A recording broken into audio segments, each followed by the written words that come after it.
Hello friends, ಎಲ್ಲರಿಗೆ ನಮಸ್ಕಾರ. Kannada life ಸ್ಟೋರಿನಿಂದ ಪ್ರತಿಯೊಬ್ಬರಿಗೆ ತುಂಬ ಧನ್ಯವಾದಗಳು. Thank you so much. Story ಏನು ಅಂತಂದರೆ, ಒಂದು ಸಂಬಂಧದಲ್ಲಿ ಯಾಕೆ ದೂರ ಆಗ್ತಾ ಇದ್ದಾರೆ, ಯಾಕೆ ಅವರು ಪ್ರೀತಿ ಮಾಡಿಕೊಂಡು ಕೂಡ ದೂರ ಆಗ್ತಾ ಇದ್ದಾರೆ, ಜಗಳಗಳು ಬರ್ತಾ ಇದ್ದಾವೆ, ಸಂಸಾರ ಯಾಕೆ ಕೆಟ್ಟು ಹೋಗ್ತಾ ಇದೆ, ಸಂಬಂಧ ಬಗ್ಗೆ ಮಾತಾಡಬೇಕು. ಸೊ ಇದು ಪೂರ್ತಿ ಕೇಳಿದ ಪ್ರತಿಯೊಬ್ಬರಿಗೆ ಮತ್ತೊಂದು ಸಾರಿ ತುಂಬ ಧನ್ಯವಾದಗಳು.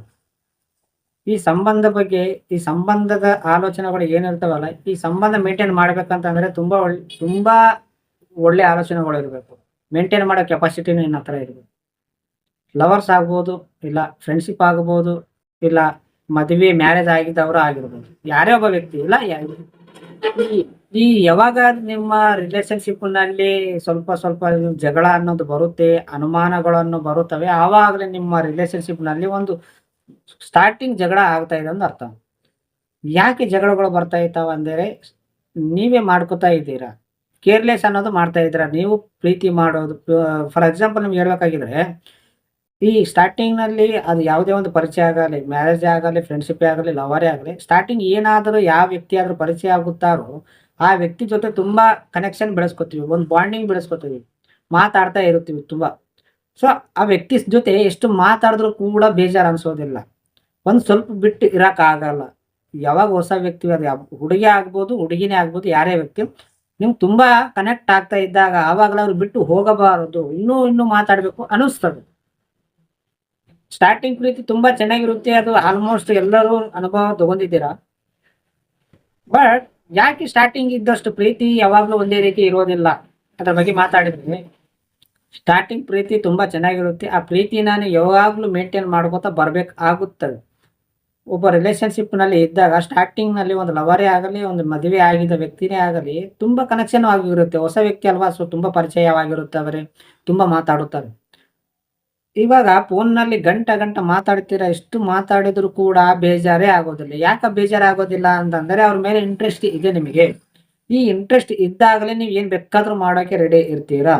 ಈ ಯಾವಾಗ ಸ್ಟಾರ್ಟಿಂಗ್ ಇದ್ದಷ್ಟು ಪ್ರೀತಿ 1 ವರ್ಷ ಇಲ್ಲ 6 ತಿಂಗಳು 2 ವರ್ಷ ಆಗಿದ ನಂತರ ಅಷ್ಟೊಂದು ಪ್ರೀತಿ ಕಡಿಮೆ ಆಗ್ತಾ ಬರುತ್ತದೆ. ಯಾಕೆ ಕಡಿಮೆ ಆಗುತ್ತಾ ಬರುತ್ತೆ ಅಂತಂದ್ರೆ, ನೀವು ಕೇರ್ಲೆಸ್ ಅನ್ನೋದು ಮಾಡ್ತೀರಾ ನಿಮ್ಮ ವ್ಯಕ್ತಿಗೆ. ಈ ಅನುಮಾನ ಯಾಕೆ ಬರುತ್ತವೆ ಅಂತಂದ್ರೆ, ಯಾವಾಗ ಸ್ಟಾರ್ಟಿಂಗ್ ಇದ್ದಷ್ಟು ಪ್ರೀತಿ ನೀವು ತೋರ್ಸಲ್ಲ, ಯಾವಾಗ ನೀವು ಸ್ಟಾರ್ಟಿಂಗ್ ತರ ನೀವು ನೋಡ್ಕೋತಾ ಇಲ್ಲ, ಆವಾಗಲೇ ಅನುಮಾನ ಸ್ಟಾರ್ಟ್ ಆಗುತ್ತೆ. ಈ ಅನುಮಾನ ಯಾಕೆ ಸ್ಟಾರ್ಟ್ ಆಗುತ್ತೆ ಅಂತಂದ್ರೆ, ಸೊ ನನಗೆ ಕೇರ್ ಮಾಡ್ತಾ ಇಲ್ಲ, ನನಗ್ ಬಿಟ್ಟು ಇನ್ನೊಬ್ರು ಯಾರಿಗಾದ್ರೂ ಇದ್ದಾರಾ ಅಂತ ಡೌಟ್ ಬರುತ್ತೆ. ಥರ್ಡ್ ಪರ್ಸನ್ ಆಲೋಚನೆಗಳು ಬರುತ್ತವೆ, ಯಾರನ್ನ ಇದ್ದಾರಾ ಏನು ಇಲ್ಲ ಅಂತ. ಸೊ ಯಾವಾಗಲೂ ಕೂಡ ಥಿಂಕಿಂಗ್ ಅನ್ನೋದು ಪಾಸಿಟಿವ್ ಆಗಿರಬೇಕು. ಅದು ಯಾರೇ ವ್ಯಕ್ತಿ ಆಗಲಿ, ಒಂದು ರಿಲೇಶನ್ಶಿಪ್ ಮೇಂಟೈನ್ ಮಾಡಲೇಬೇಕಾಗುತ್ತದೆ, ಮಾಡಲೇಬೇಕು ಕೂಡ. ಮಾಡಬೇಕು ಅಂತಾರೆ ನೀವು ಅರ್ಥ ಮಾಡ್ಕೊಂಡು ಮನಸ್ಸು ಇರಬೇಕು. ಸ್ಟಾರ್ಟಿಂಗ್ನಲ್ಲಿ ತುಂಬ ಪ್ರೀತಿ ಇರುತ್ತದೆ, ಗಂಟ ಮಾತಾಡುತ್ತಾರೆ, ಫೋನ್ನಲ್ಲಿ ಇಲ್ಲ ರಿಯಲ್ನಲ್ಲಿ ಚಾಟಿಂಗ್ ಮಾತಾಡುತ್ತಾರೆ. ಆ ಸ್ಟಾರ್ಟಿಂಗ್ ಪರಿಚಯ ಆಗಿದಾಗ ಒಬ್ಬರನ್ನೊಬ್ಬರು ಬಿಟ್ಟು ಇರೋಕ್ಕಾಗಲ್ಲ. 1 ಗಂಟೆ ಆಡಿಲ್ಲ ಅಂತಂದರೆ ಹುಚ್ಚುಚ್ಚಾಗುತ್ತದೆ. ಈ ಈ ಇಂಟ್ರೆಸ್ಟ್, ಕೆಲವೊಬ್ರು ಅವ್ರು ಮೂಡ್ ಇದ್ರೆ ಮಾತಾಡ್ತಾ ಇದ್ದಾರೆ, ಅವ್ರಿಗೆ ಯಾವಾಗ ಇಷ್ಟ ಆಗುತ್ತೋ ಅವ್ರ ಜೊತೆ ಮಾತಾಡಬೇಕು ಅಂತಂದ್ರೆ ಅವಾಗ್ಲೇ ಮಾತಾಡುತ್ತಾರೆ. ಇಲ್ಲಿ ಈ ಹುಡುಕಿದ ಸಮಯವನ್ನು ರಿಜೆಕ್ಟ್ ಮಾಡ್ತಾ ಇದ್ದಾರೆ. ಸೊ ಯಾಕೆಂದ್ರೆ ನಿಮ್ಗೆ ಇಷ್ಟ ಇರ್ಲಿಲ್ಲ ಅಂದ್ರೂ ಇನ್ನೊಬ್ಬ ವ್ಯಕ್ತಿಗೆ ಇಷ್ಟ ಇದೆ. ನೀವು ಕೇರ್ಲೆಸ್ ಮಾಡಿದ್ರೆ ಆ ವ್ಯಕ್ತಿ ಕೇರ್ಲೆಸ್ ಮಾಡ್ತಾ ಇಲ್ಲ. ಈ ಕೇರ್ಲೆಸ್ ಅನ್ನೋದು ಹೇಗಿರುತ್ತೆ ಅಂದ್ರೆ, ಸ್ಟಾರ್ಟಿಂಗ್ ನಲ್ಲಿ ಯಾವಾಗ ನೀವು ಜಾಸ್ತಿ ಪ್ರೀತಿ ತೋರಿಸ್ತಿರೋ ನೋಡಿ, ಸ್ಟಾರ್ಟಿಂಗ್ ನಲ್ಲಿ ಒಬ್ಬ ಹೊಸ ನ್ಯೂ ಪರಿಚಯ ಆಗಿದಾಗ ಆ ವ್ಯಕ್ತಿಗೆ ತುಂಬಾ ಪ್ರೀತಿ ತೋರಿಸ್ತೀರಿ. ಅದೇ ಪ್ರೀತಿನ ನೀವು ಕಂಟಿನ್ಯೂ ಮಾಡ್ಕೊತಾ ಹೋದಾಗ ನಿನಗೆ ಏನೂ ಅನ್ಸೋದೇ ಇಲ್ಲ.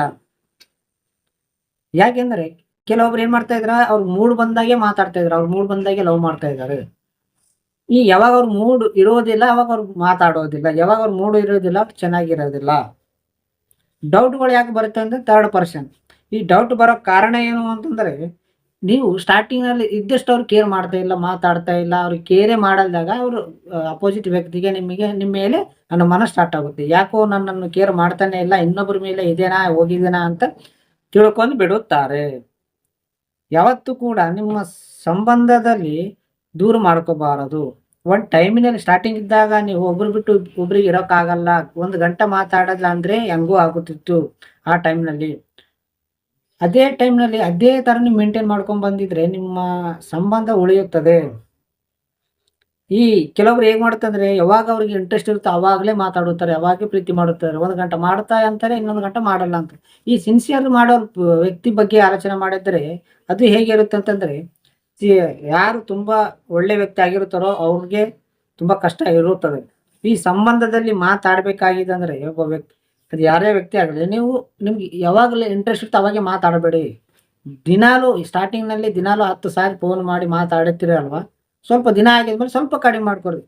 ಕೇರ್ಲೆಸ್ ಅನ್ನೋದು ಯಾವಾಗಲೂ ಇರಲೇಬೇಕಾಗುತ್ತೆ. ಕೇರ್ಲೆಸ್ ಇದ್ದಾಗೆ ನಿಮ್ಮ ಮೇಲೆ ಪ್ರೀತಿ ಬೆಳೆಯುತ್ತದೆ.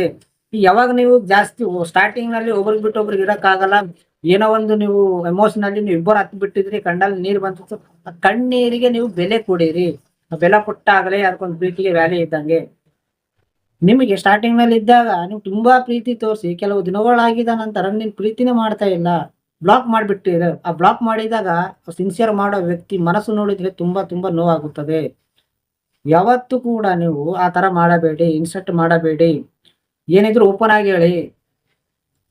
ಈ ಯಾವಾಗ ನಿಮ್ಮ ಸಂಬಂಧದಲ್ಲಿ ಯಾವಾಗ ನಿಮ್ಗೆ ಕೇರ್ಲೆಸ್ ಅನ್ನೋದು ಬರುತ್ತೋ ಆವಾಗ ಅವ್ನು ಡೌಟ್ ಬರುತ್ತೆ, ಯಾರಿಗಾದ್ರೂ ಇದ್ದಾರೆ, ಯಾರಿಗಾದ್ರೂ ನೋಡ್ತಾ ಇದ್ದಾರೆ ಅಂತ. ಸೊ ಅರ್ಥ ಆಯ್ತಾ ಫ್ರೆಂಡ್ಸ್? ಸಂಬಂಧದಲ್ಲಿ ನೀವು ಸ್ಟಾರ್ಟಿಂಗ್ ಪರಿಚಯ ಆದಾಗ ತುಂಬಾ ರೆಸ್ಪೆಕ್ಟ್ ಕೊಡ್ತಾ ಇದ್ದೀರಾ, ಅವಾಗ ಒಂದು ವ್ಯಾಲ್ಯೂ ಇತ್ತು. ಹೊಸ ಪರಿಚಯ ಇದ್ದಾಗ ಇಂಟ್ರೆಸ್ಟ್ ಅನ್ನೋದು ನೀವು ಬಹಳ ತೋರಿಸಿರ್ತೀರಿ. ಸೊ ಆ ಇಂಟ್ರೆಸ್ಟ್ ಯಾವಾಗಲೂ ಒಂದೇ ರೀತಿ ತೋರಿಸಿದಾಗ ಯಾವತ್ತೂ ಕೂಡ ಅನುಮಾನ ಬರೋದಿಲ್ಲ, ಪ್ರೀತಿ ಕೂಡ ಕಡಿಮೆ ಆಗೋದಿಲ್ಲ, ನೀವು ಮಾಡ್ಕೊಂಡ್ರೆ ಆಗುತ್ತದೆ. ನೀವು ಸ್ಟಾರ್ಟಿಂಗ್ನಲ್ಲಿ ಡೈಲಿ 10 ಸಾರಿ ಫೋನ್ ಮಾಡಿ ಮಾತಾಡೋರು, ಅವ್ರ ಸಲುವಾಗಿ ನೀವು ಹತ್ತವರು ಕಣ್ಣೀರು ಇಟ್ಕೊಂಡವರು, ಕೆಲವು ವರ್ಷಗಳ ಕೆಲವು ತಿಂಗಳ ಆಗಿದ ನಂತರ ನೀವು ಅವ್ರ ಜೊತೆ ಮಾತಾಡಿಲ್ಲ, ಫೋನ್ ಮಾಡಿಲ್ಲ ಅಂದಾಗ ಅವರಿಗೆ ಡೌಟ್ ಬರುತ್ತೆ. ಕೇರ್ ಮಾಡ್ತಾ ಇಲ್ಲ ಅಂದಾಗ ಡೌಟ್ ಬರುತ್ತೆ, ಬೇಜಾರಾಗುತ್ತೆ. ಅವಾಗ ಡೌಟ್ ಪಡೆಯೋದು ಕನ್ಫರ್ಮ್ ಮೈಂಡ್ನಲ್ಲಿ ಬರುತ್ತೆ. ಯಾಕೆ ಬರುತ್ತೆ ಅಂತಂದ್ರೆ ನೀವು ಅವ್ರನ್ನ ಮಾತಾಡೋದು ಕಡಿಮೆ ಮಾಡಿರ್ತೀರ, ಅವ್ರಿಗೆ ಕೇರ್ ಮಾಡೋದು ಕಡಿಮೆ ಮಾಡಿರ್ತೀರ. ಸೊ ಅದಕ್ಕೆ ಇನ್ನೊಬ್ಬ ವ್ಯಕ್ತಿ ಗಿಟ್ಟ ಅವ್ರ ಕನೆಕ್ಷನ್ ಅಲ್ಲಿ ಇದ್ದಾರಾ ಅಂತ ಡೌಟ್ ಬರುತ್ತೆ. ನೀವೇ ಡೌಟ್ ಕ್ರಿಯೇಟ್ ಮಾಡ್ತೀರಾ, ನೀವೇ ಆ ತರ ಇರ್ತೀರಾ. ಸೊ ಅದಕ್ಕೆ ಹೇಳ್ತಿರೋದು, ಯಾವತ್ತೂ ಕೂಡ ನಿಮ್ಗೆ ಕೇರ್ಲೆಸ್ ಅನ್ನೋದು ಪಾರ್ಟ್ನರ್ ಜೊತೆ ಯಾವಾಗ್ಲೂ ಇರಲೇಬೇಕು. ಅವ್ರು ಇಷ್ಟ ಆಗ್ಲಿ ಇಷ್ಟ ಆಗ್ಲಾರ್ದೆ ಅವ್ರು ನಿಮಗೆ ಯಾವಾಗ ಮೂಡ್ ಬರುತ್ತೋ ಅವಾಗೆ ಮಾತಾಡ್ಬೇಕು ಅಂತ ಅನ್ಕೋಬೇಡಿ. ಮೂಡ್ ಹೇಗೆ ಇರುತ್ತೋ ಆ ತರ ಇರಬೇಡಿ. ನಿಮ್ಮ ಸಂಬಂಧದಲ್ಲಿ ರೆಸ್ಪೆಕ್ಟ್ ಅನ್ನೋದು ಇರಬೇಕು. ಇಬ್ಬರಿಗೆ ಅಂಡರ್ಸ್ಟ್ಯಾಂಡಿಂಗ್ ಅನ್ನೋದು ಇರಬೇಕು. ಒಬ್ಬ ವ್ಯಕ್ತಿ ಸ್ವಲ್ಪ ದಿನ ನಿನಗೆ ತುಂಬಾ ಇಂಟ್ರೆಸ್ಟ್ ತೋರಿಸಿ ಆಮೇಲೆ ನಿನಗೆ ಬ್ಲಾಕ್ ಮಾಡಿ ಇನ್ನೊಬ್ಬರ ಜೊತೆ ಮಾತಾಡ್ತಾ ಇದ್ದಾರೆ ಅಂದ್ರೆ ಅವಾಗ ನಿಮ್ಗೆ ಬೇಜಾರಾಗುತ್ತೆ ಅಲ್ಲ. ಆ ಥರ ಮಾಡ್ಲಿಕ್ಕೆ ಹೋಗ್ಬೇಡಿ. ಫಸ್ಟ್ ಈ ಕಡೆ ಬ್ರೇಕ್ ಮಾಡ್ಕೊರಿ, ಇನ್ನೊಬ್ರು ಈ ಕಡೆ ಬ್ರೇಕ್ ಆಗಿದ್ಮೇಲೆ ಆವಾಗ ಇನ್ನೊಂದು ಕನ್ಫರ್ಮ್ ಮಾಡ್ಕೊಡ್ರಿ. ಆಲ್ರೆಡಿ ಲೈನಲ್ಲೇ ಇದ್ದಾಗ ನೀವು ಇನ್ನೊಬ್ಬರಿಗೆ ಬೇಜಾರು ಮಾಡೋಕ್ಕೆ ಹೋಗಬೇಡಿ. ಕೇರ್ಲೆಸ್ ಮಾಡೋದಕ್ಕೆ ಯಾವಾಗ ನೀವು ಕೇರ್ಲೆಸ್ ಮಾಡೋದು ಬಿಡ್ತೀರ ಆವಾಗಲೇ ನಿಮ್ಮ ಸಂಬಂಧದಲ್ಲಿ ನೆಗೆಟಿವ್ ಥಾಟ್ಸ್ ಬರುತ್ತವೆ, ದೂರ ಆಗೋಕ್ಕೆ ಪ್ರಯತ್ನ ಇರುತ್ತದೆ. ಅರ್ಥ ಆಯ್ತಾ ಫ್ರೆಂಡ್ಸ್? ನಿಮ್ಮ ಲವ್ವಿಗೆ ಒಂದು ರೆಸ್ಪೆಕ್ಟ್ ಕೊಡ್ರಿ, ಯಾವಾಗಲೂ ಒಂದೇ ರೀತಿ ನೋಡ್ಕೊರಿ. ಈ ಸ್ಟೋರಿ ಪೂರ್ತಿ ಕೇಳಿದ ಪ್ರತಿಯೊಬ್ಬರಿಗೆ ತುಂಬ ಧನ್ಯವಾದಗಳು. Thank you so much.